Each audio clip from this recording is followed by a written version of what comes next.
Jamais reze esperando um efeito exterior.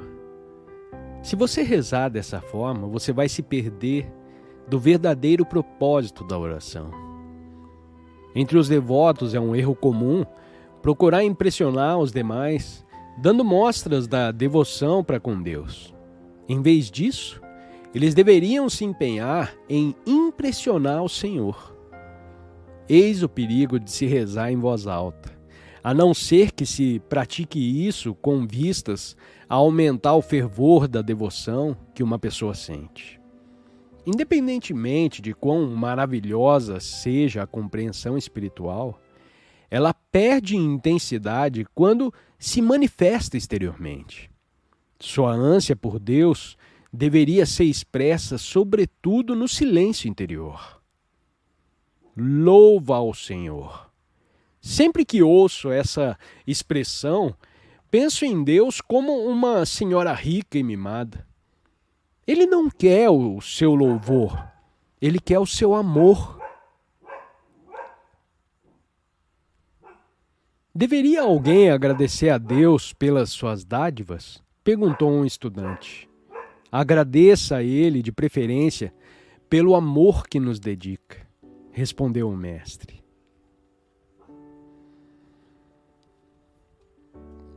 A alma adora meditar, pois em contato com o Espírito, ela encontra a sua maior alegria. Lembre-se disso. Sempre que você se deparar com algum obstáculo mental durante a meditação, a relutância em meditar provém do ego. Ela não pertence à alma. O devoto que faz o esforço supremo é o devoto que encontra Deus. Não o que sempre procura uma desculpa dizendo: eu preciso encontrar um lugar tranquilo. Só então eu vou poder meditar. O procrastinador jamais alcançará a Deus. Mas se você disser a si próprio: vou meditar profundamente agora, você alcançará o seu objetivo num segundo. Quando uma pessoa está realmente com sono, não é possível que cochile em qualquer lugar? O mesmo se dá com a pessoa que ama a Deus. Essa pessoa é capaz de meditar até mesmo numa estação de trem ou dentro de um mercado. Quem quer ser um pianista de concerto, haverá de praticar no piano 12 horas por dia. Se em vez disso a prática dessa pessoa consiste em tocar as teclas do piano desanimadamente alguns minutos por dia, essa pessoa jamais será um bom pianista. O mesmo se dá com a busca de Deus. De que modo você espera encontrá-lo se você não tenta isso nem um pouco? É muito difícil alcançar Deus se até mesmo um concertista deve trabalhar duro para obter êxito na sua profissão. Imagine quanta aplicação deve ter o devoto na sua meditação a fim de compreender o infinito. Entretanto, eis aqui um pensamento animador. Todos os que se esforçam com sinceridade na senda espiritual certamente alcançarão o seu objetivo. O mesmo não se pode dizer das ambições materialistas. Não é qualquer um que pode se tornar um pianista famoso, independentemente dos seus esforços, pois em toda a área há, nos patamares mais elevados, espaço para bem poucos. Entretanto, todos os homens podem igualmente reivindicar sua qualidade de filhos diante do Pai Celestial. Meditar por pouco tempo mais profundamente é melhor do que meditar muitas horas com a mente agitada. No começo, portanto, não se obrigue a se sentar em meditação por muito tempo. Empenhe-se no sentido de realizar as meditações breves, mais profundas. Depois, aos poucos, à proporção que você fosse acostumando a meditar com profundidade, dilate o período de meditação. Não se sinta mal se você perceber que está muito inquieto para meditar profundamente. A calma virá com o tempo, se você praticar regularmente. Jamais aceite a ideia de que você não foi feito para meditar. Lembre-se, a calma é a sua natureza eterna e verdadeira. Na meditação, tente ir além do pensamento. Enquanto os pensamentos surgirem na sua cabeça, você ainda está no nível consciente. Ao sonhar, você está no subconsciente. Depois disso, você se torna mais perceptivo no corpo astral. Quando a sua consciência recua ainda mais profundamente, até a superconsciência, então você está concentrado na bênção, na espinha. Nesse estado de bem-aventurança, você está consciente no corpo causal, na alma. Um devoto estava tendo dificuldade em continuar acordado durante a meditação. Yogananda fez a seguinte sugestão a ele: feche os olhos várias vezes e depois fique com os olhos arregalados, fixando o olhar adiante. Repita essa prática 1 ou 2 vezes mais. Se você fizer isso, o sono vai deixar de te perturbar. Enquanto estiver meditando, não se concentre nas consequências da meditação. Em vez disso, medite para agradar a Deus. Se buscar resultados, você ficará desapontado caso eles não venham. No Bhagavad Gita, Krishna aconselha a ação sem o desejo para as consequências da ação. A meditação também deveria ser abordada dentro desse espírito. Medite sem o apego aos resultados da meditação. Um discípulo, uma certa vez, estava cavando uma fossa sanitária no retiro do mestre. Ele continuou cavando todo dia, sem fazer uma pausa para ver o quanto tinha avançado. À noite, para seu espanto, descobriu que tinha cavado um buraco fundo demais. Quando Paramahansa Yogananda viu o que ele tinha feito, o mestre disse em tom de aprovação: eis como o devoto deve buscar a Deus, cavando continuamente, sem esperar ver o quanto avançou. Então, certo dia, de repente, ele perceberá onde está. Como Lahiri Mahasaya costumava dizer aos seus discípulos: Banat Banat Banjai, trabalhando, e no final a tarefa está feita. Não espere florescimento espiritual todo dia no jardim da sua vida. Se você se entregar a ele totalmente, tenha fé em que o Senhor haverá de lhe dar a divina satisfação no tempo por ele determinado, que é o momento certo. Tendo plantado a semente da aspiração de Deus, regue-a diariamente, com ações e com bons atos. Arranque da sua mente a erva daninha da letargia, da dúvida e da indecisão. Quando os botões da percepção divina aparecerem, tome conta deles com carinho. Uma manhã você contemplará a mais bela flor da autorrealização, que terá desabrochado totalmente.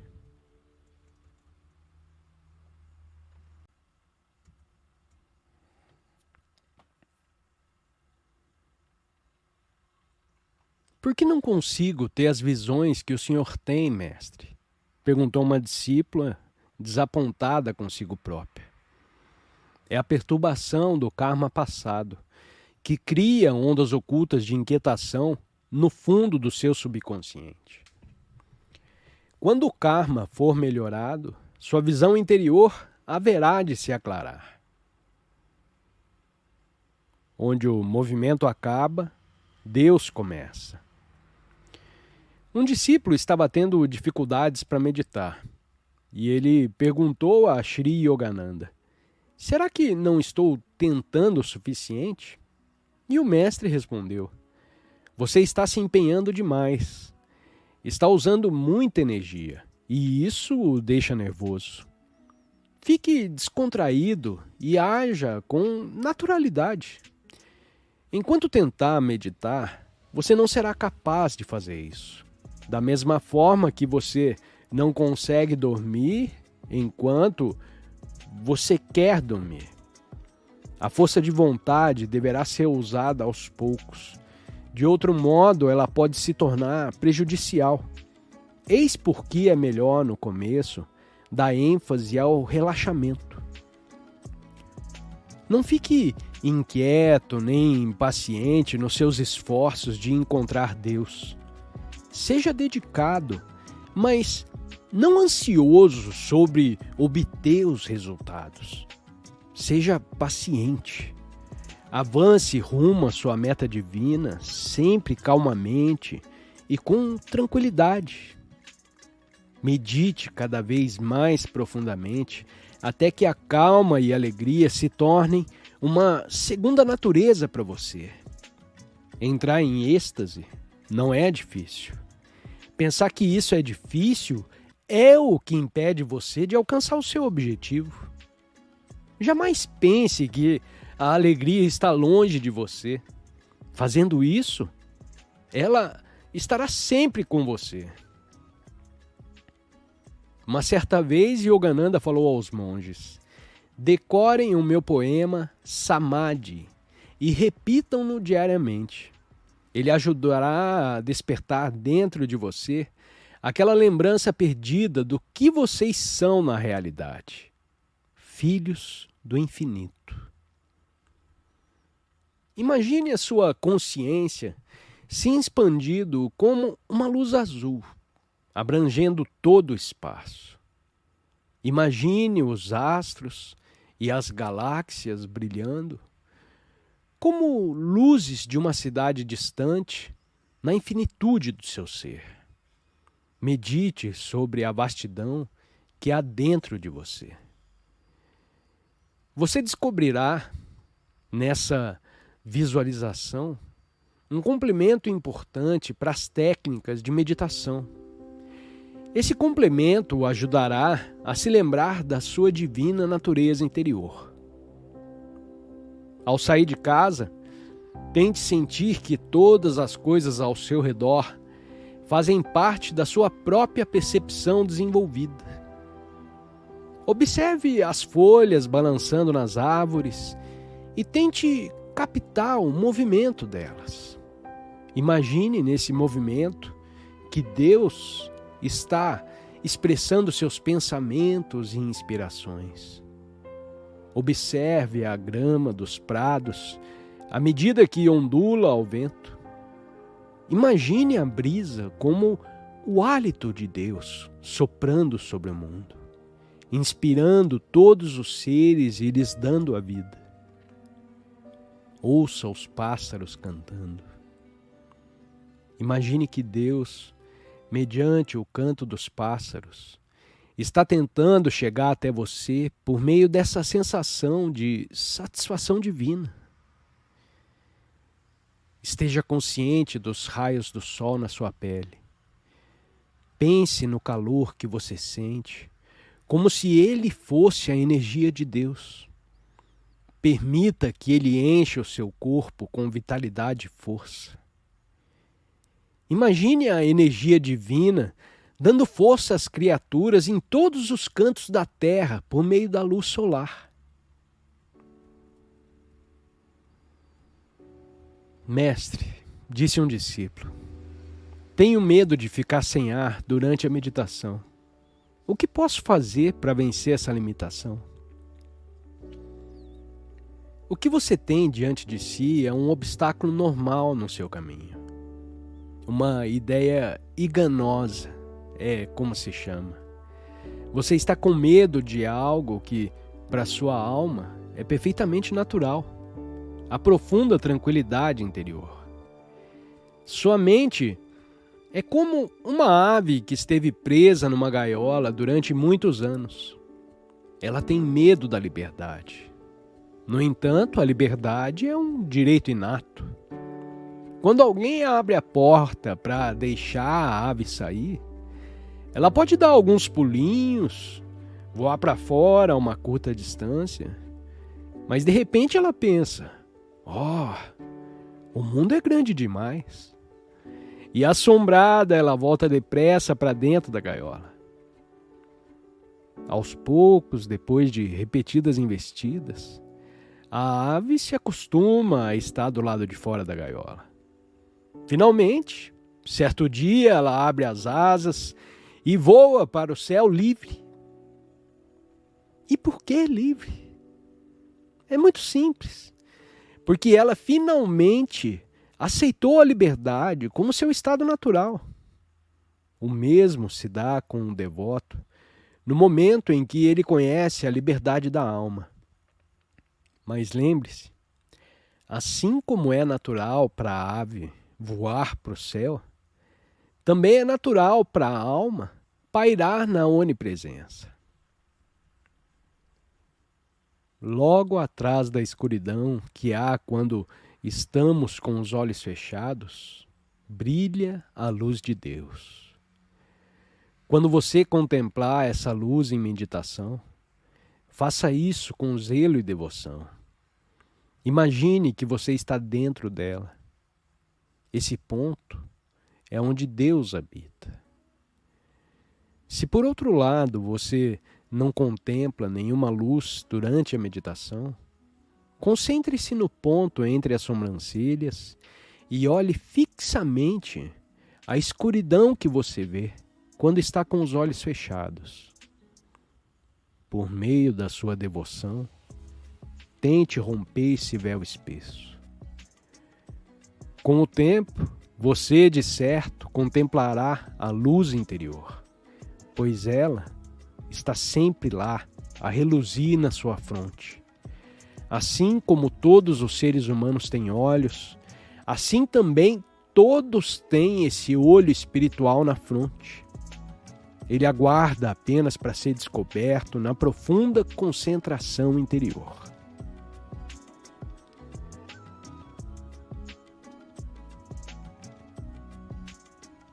Uma espinha arqueada é o inimigo da realização. Em meditação, mantenha sempre a espinha ereta, a fim de que a força vital possa fluir através dela sem encontrar obstáculos.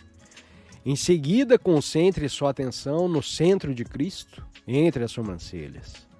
Quanto mais você se concentra nesse ponto, mais você percebe o seu ego desaparecendo na superconsciência.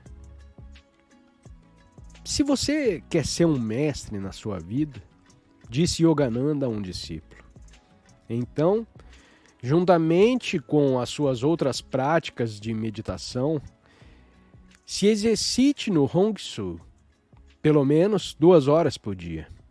Quando eu era um garoto, eu costumava praticar o Hong Su algumas vezes, 7 horas por dia, até que cheguei ao estado de êxtase, em que a respiração é desnecessária. Pratique Kriya Yoga de modo tão profundo que a respiração passe a ser sua mente, pois a respiração é apenas um sonho comum, do qual você despertará um dia na superconsciência.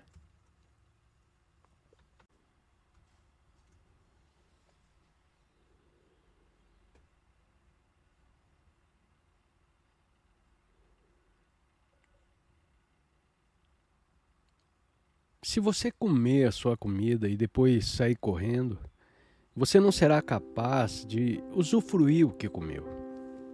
É possível que você tenha apenas uma indigestão. Porém, se você repousar depois de ter se alimentado, perceberá que esse é o melhor momento para usufruir os efeitos da sua alimentação. Faça a mesma coisa depois de terminar a Kriya Yoga. Não dê um pulo imediatamente, mas sente-se calmamente por um longo tempo. Enquanto você puder ficar assim confortavelmente, reze a Deus profundamente. Pratique a Bhakti Yoga ou a devoção. Ou observe o fluxo da respiração na espinha enquanto pratica o Hong Su. Ouça os ouvidos interiores com os ouvidos abertos. Um discípulo perguntou: como é possível desenvolver a intuição? E Yogananda respondeu: sempre que você meditar, a melhor maneira é se sentar calmamente por longo tempo depois de se exercitar nas técnicas. É durante esse período que você será capaz de aprofundar a percepção que tem da presença de Deus dentro de você. Aprofunde-se cada vez mais na satisfação dessa presença. Quanto mais você desfruta da paz interior, mais rapidamente você desenvolve a sua intuição. Certa vez, depois de meditar no seu retiro solitário, Yogananda disse aos discípulos que estavam presentes: esse é o reino de Om. Ouçam. Não basta simplesmente escutar o Om. Vocês têm de mergulhar nesse som interior. Om, a Mãe Divina. Om Kali. Om Kali. Om Kali. Ouçam como é belo. Om Kali. Om Kali. Om Kali.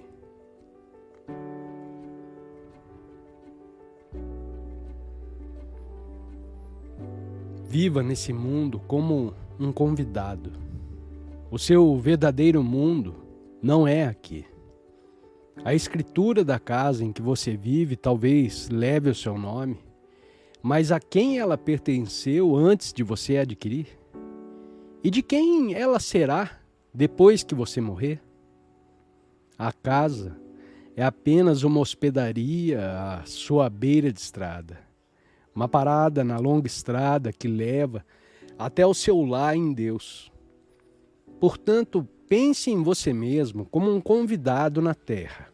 Evidentemente, enquanto estiver aqui, tente ser um bom convidado.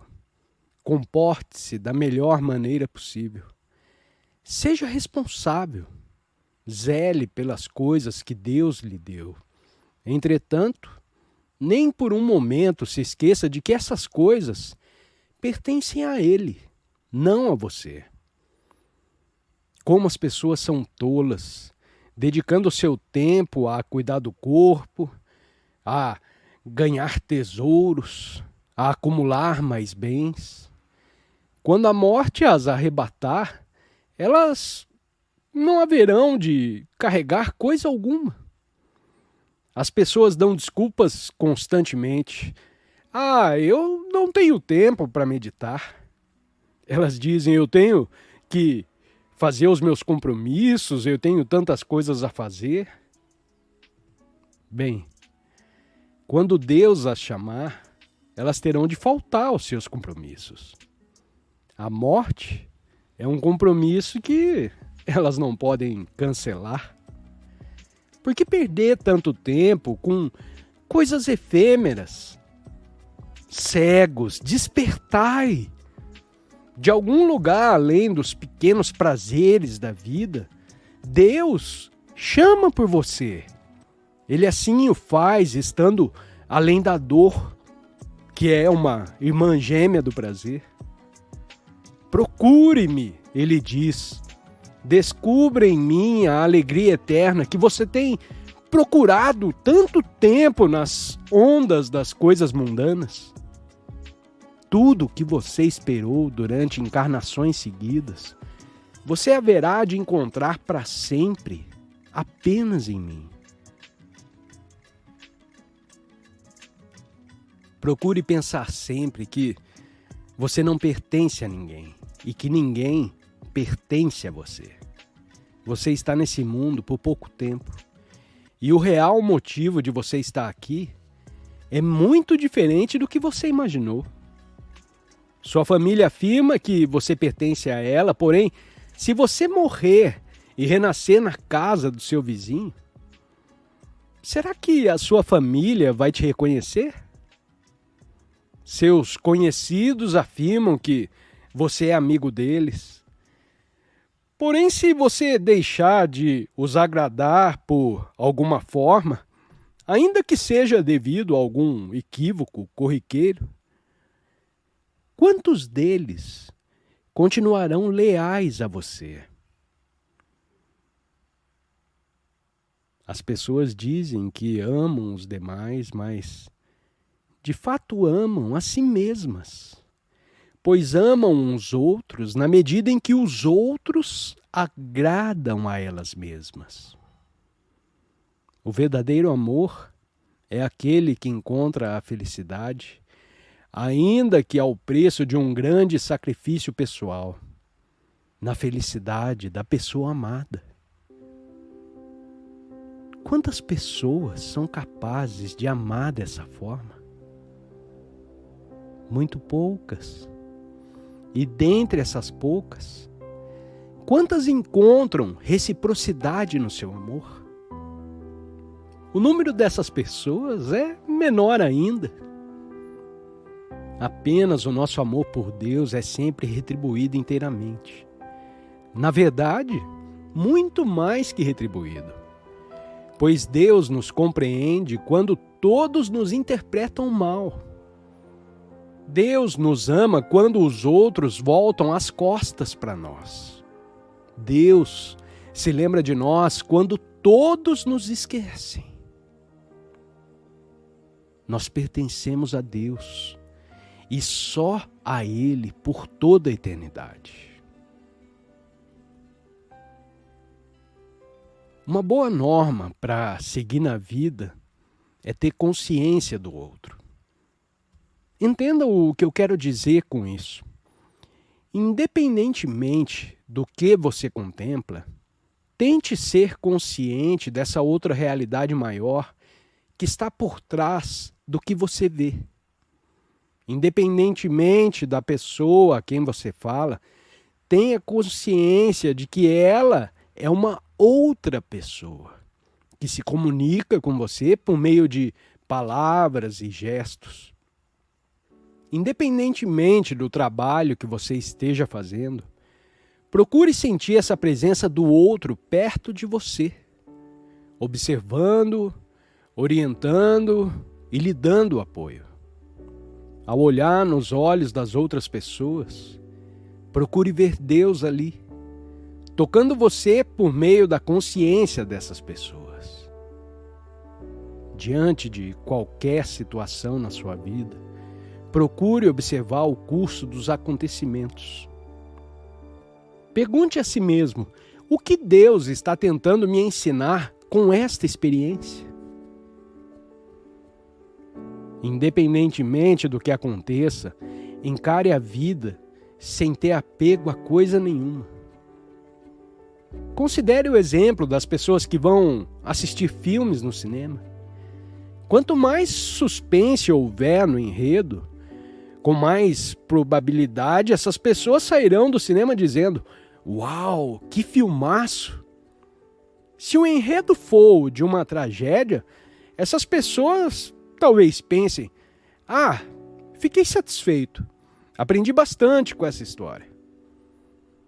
Se o herói se envolver em situações embaraçosas, é possível que as pessoas riam das confusões que esse mesmo herói arrumou. No entanto, posteriormente, quando essas pessoas se virem numa situação embaraçosa, haverão de ser capazes de rir do lado engraçado dessa situação. E se passarem por uma situação trágica, por acaso ficarão satisfeitas com as lições que receberam?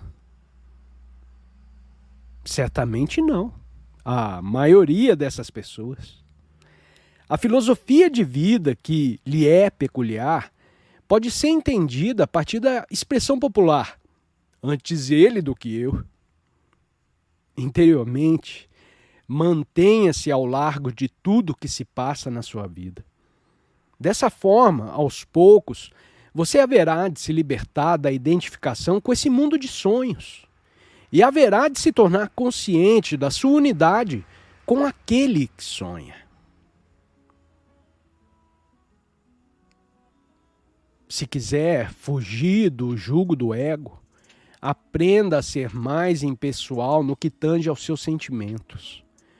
O amor por Deus muito facilmente se torna pessoal no sentido humano. Quando assim acontece, você dá ênfase justamente ao ego que você precisa transcender para achar Deus. Portanto, é melhor procurar Deus para a bênção, primeiramente, e só em segundo lugar para o amor, a fim de que o seu amor por Ele não perca essa qualidade impessoal que é a essência do amor divino. Radha era uma grande seguidora de Krishna. Porém, uma certa vez, por pouco tempo, ela teve ilusões quanto ao amor pessoal. Lhe passou pela cabeça que Krishna lhe pertencia totalmente. Pouco depois, ambos estavam caminhando juntos pela floresta e Radha falou: "Ah, estou muito cansada." "Hã?" respondeu Krishna. "Você gostaria que eu a carregasse nos braços?" Ela ficou muito contente. Krishna ergueu e colocou no ombro.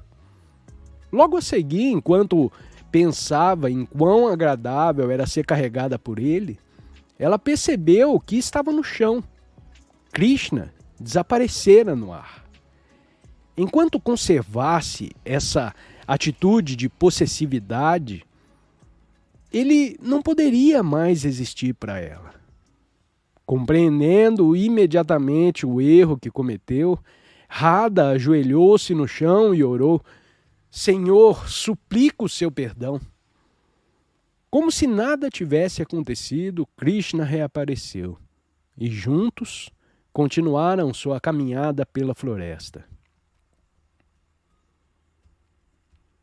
Os que amam as outras pessoas sem egoísmo já estão em vias de aprender o segredo da devoção divina. Tudo aquilo de que necessitam é dirigir esse amor para o alto, para Deus. Radha foi a maior das gopis. Krishna se sentia à vontade, portanto, para demonstrar o amor generoso e divino por ela, embora, na verdade, dedicasse esse amor a todos igualmente. Houve uma época em que as outras gopis invejaram Radha e Krishna decidiu dar às invejosas uma lição. Certa vez aconteceu que Radha estava ausente, mas todas as outras gopis estavam reunidas ao redor de Krishna. De repente, com um gemido, ele gritou: "Oh, sinto uma dor de cabeça terrível. Por favor, alguém poderia fazer algo por mim?" "O que, Senhor?" gritaram elas em desespero. "Se podemos fazer algo, faremos qualquer coisa para ajudar. Basta que alguma dentre vocês ponha o pé em cima da minha cabeça. Isso fará com que a minha dor de cabeça passe." As gopis ficaram boquiabertas. Na Índia, colocar o pé na cabeça de alguém mais velho é considerado um ato de desrespeito. Colocar o pé na cabeça de um guru é um sacrilégio. Muito tristes, as gopis desviaram o olhar e nenhuma delas ousava oferecer os seus serviços. Durante todo esse tempo, a dor de cabeça de Krishna piorava. Passado algum tempo, Radha apareceu. Tomara conhecimento do problema de Krishna. "O que posso fazer para ajudar, Senhor?" perguntou ela ansiosamente, do modo como as outras haviam feito antes. "Põe o pé na minha cabeça", pediu Krishna. "Só isso poderá me ajudar." "É claro, Senhor, sem demora", respondeu Radha. Não, você não deve fazer isso", gritaram as outras gopis. "E por que não?" perguntou Radha.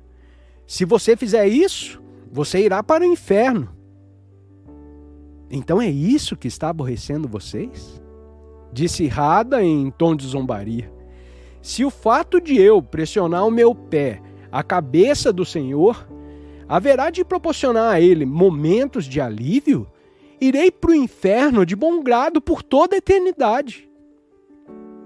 Ela estava prestes a agir dessa forma quando Krishna pôs-se de pé e sorriu.